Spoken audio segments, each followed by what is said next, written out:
Hello everyone, I am Ravi Jain. आज हम construction project management जो सीपीएम वाला सब्जेक्ट है उसका लेक्चर 3 देखेंगे।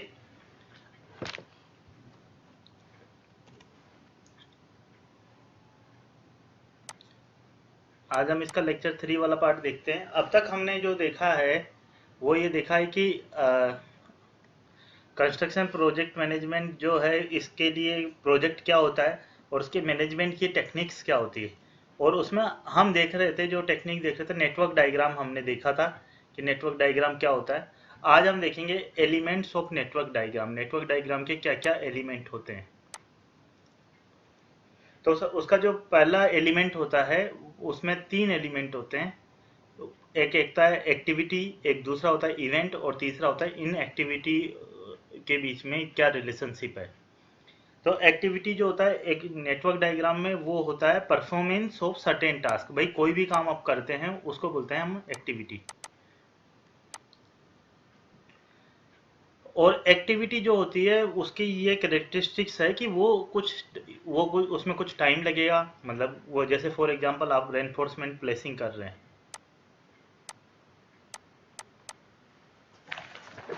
तो रेनफोर्समेंट प्लेसिंग कर रहे हैं तो वो एक्टिविटी जो है उसमें सर्टेन टाइम लगेगा।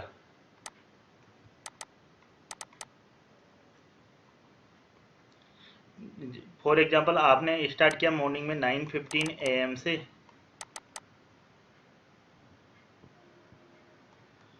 मान लो शाम को आपने 5:15 PM तक 5:15 PM तक आपने रेनफोर्समेंट को प्लेस किया। तो इस पीरियड में क्या होगा कि इसमें कुछ टाइम लगेगा, उसका कुछ खर्चा आएगा, कॉस्ट होगी, जो भी रुपए आपको पे करने पड़ेंगे, रेनफोर्समेंट के जो भी चार्ज है, लेबर चार्जेस जो पे करने पड़ेंगे, सुपरवाइजिंग चार्ज जो भी पे करना पड़ेगा। और इसमें कुछ रिसोर्सेज भी लगेंगे। रिसोर्सेज मतलब मटेरियल भी लगेगा, मैन पावर लगेगी, मशीन लगेगी। तो ये जो कोई भी एक्टिविटी है तो वो क्या करती है, टाइम, कॉस्ट और रिसोर्सेज को कंज्यूम करती है, उसमें लगता है। तो एओए डायग्राम है, उसमें क्या होती है, एरो पे एक्टिविटी होती है, और एओन डायग्राम में नोड पे एक्टिविटी होती है। जैसे फॉर एग्जांपल ये हमने देखा ही था कि भी जैसे एओए डायग्राम अगर एरो पे एक्टिविटी वाला डायग्राम है तो उसमें ऐसे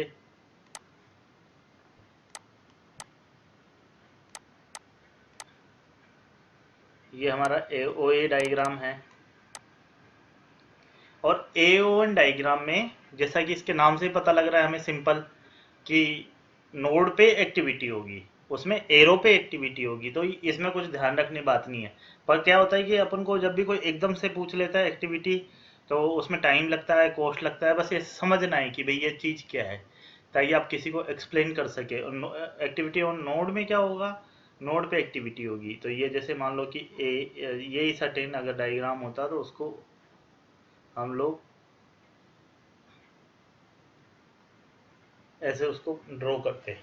तो ये एओ एक्टिविटी के बारे में हमारे जो बेसिक कंसेप्ट है वो समझ में आया। अब उसके बाद जो दूसरा कंपोनेंट है जो हमारा नेटवर्क डायग्राम है उसमें उसको बोलते हैं इवेंट। इवेंट जो होता है वो बेसिकली क्या होता है कि जो हमारा ए ओ एन डायग्राम है एक्टिविटी ऑन नोड उसमें नहीं आता है। ए ओ एन डायग्राम है उसमें इवेंट नहीं आएगा,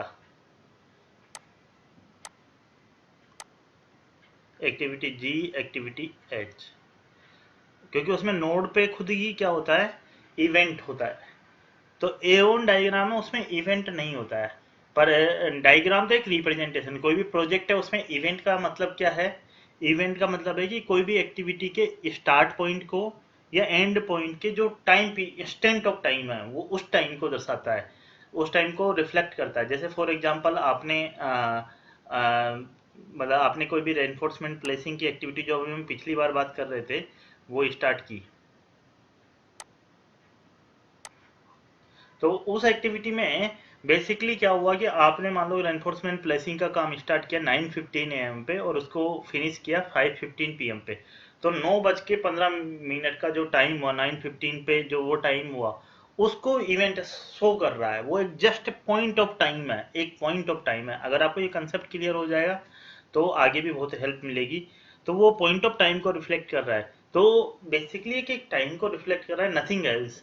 तो और ये किस में आता है, और जब भी ये एक्टिविटी खत्म होती है वो भी एक पॉइंट ऑफ टाइम पे खत्म होगी, एक सर्टेन एक पॉइंट ऑफ टाइम पे खत्म होगी। ऐसा तो नहीं है ना कि उसकी ड्यूरेशन होगी। तो एक्टिविटी की तो क्या होती है, ड्यूरेशन होती है। इवेंट की कोई ड्यूरेशन नहीं, इवेंट का जो ड्यूरेशन है जीरो टाइम का, मतलब ड्यूरेशन ही है ही नहीं, उसकी ड्यूरेशन की बात करना ही सही नहीं है, वो तो एक टाइम है।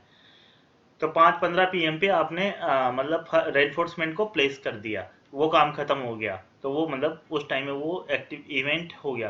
तो वो जो रेनफोर्समेंट प्लेसिंग के लिए एक्टिविटी के लिए ये जो हो गया टेल इवेंट हो गया, या उसको बोल सकते हैं स्टार्ट इवेंट। टेल का मतलब इस एक्टिविटी के पीछे वाला इवेंट, जो कि इसको टेल इवेंट भी बोलते हैं। और जो ये वाला इवेंट है उसको बोलेंगे हम हेड इवेंट या एंड इवेंट। एक्टिविटी एंड हो गई, स्टार्ट होने के बाद एंड होती है, या टेल होने के बाद हेड जो सामने आगे आ रही है। और ये जो है वो एओए में ही आ पाएंगे, क्योंकि एओए में जो नोड है वो किसको दर्शाते हैं, हमने लास्ट वाले लेक्चर में भी देखा था। एओए में जो नोड है वो दिखाएंगे सिंपल,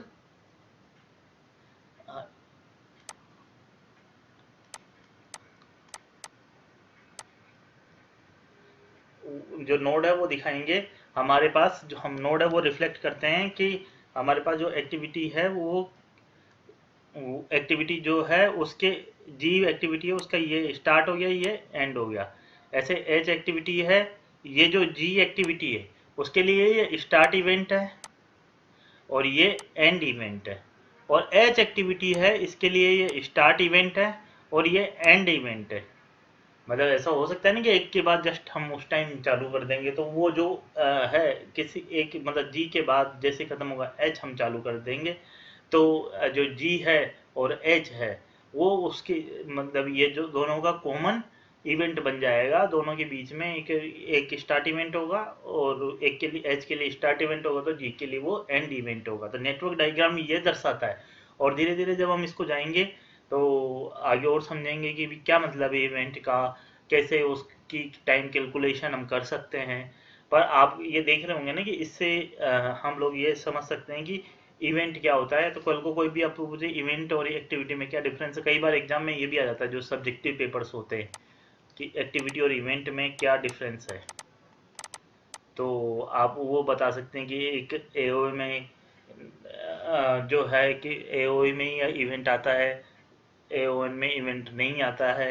नोड से रिप्रेजेंट करते हैं, क्या क्या वो ड्यूरेशन टाइम और वो उसको कंज्यूम करता है नहीं करता है, इस टाइप के जो आप डिफरेंस है वो बता सकते हैं उसमें। पर आपके कंसेप्ट क्लियर होंगे तो आप ये बता पाएंगे, अदरवाइज आपको। और कई बार क्या होता है कि मतलब ऑप्शंस में भी आता है एक्टिविटी कंज्यूम्स ड्यूरेशन और नोट इवेंट। इवेंट जो है टाइम भी कंज्यूम नहीं करेगा, कॉस्ट भी नहीं कंज्यूम करेगा, और रिसोर्सेज भी कंज्यूम नहीं करेगा।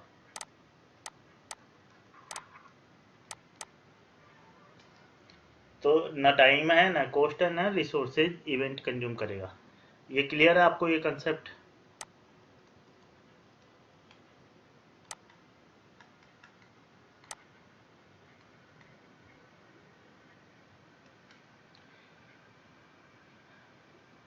अब इसमें जो कोई भी नेटवर्क डायग्राम है उसके दो एलिमेंट हो गए, एक्टिविटी इवेंट, और तीसरा एलिमेंट है एक्टिविटीज के बीच में जो भी लॉजिकल रिलेशनशिप है एक्टिविटीज के बीच में।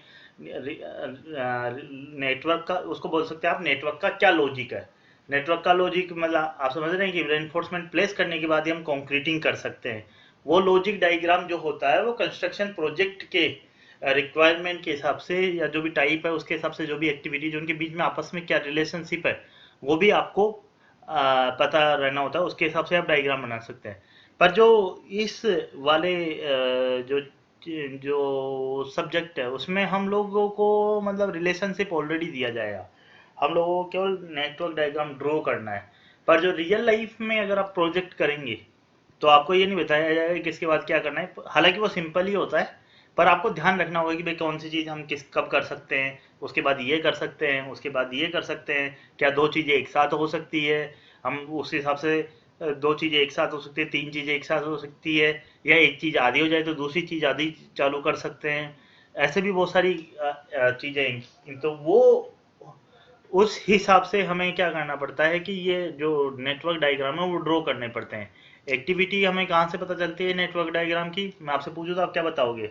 सिंपल है, WBS से एक्टिविटी पता चलती है। वहीं से हम प्रोजेक्ट में प्रोजेक्ट को जो है स्मॉल कंपोनेंट में डिवाइड करते हैं एक्टिविटीज में, जहाँ से हमें पता चल जाए कि भाई जो हम डुएबल टास्क है जिसको हम कर सकते हैं वो पता लगाना है। सिंपल है। तो यहाँ तक आपको आई होप कि क्लियर हो गया होगा। अगले चैप्टर में हम देखेंगे कि कैसे हम नेटवर्क डायग्राम ड्रॉ करते हैं। Thank you very much.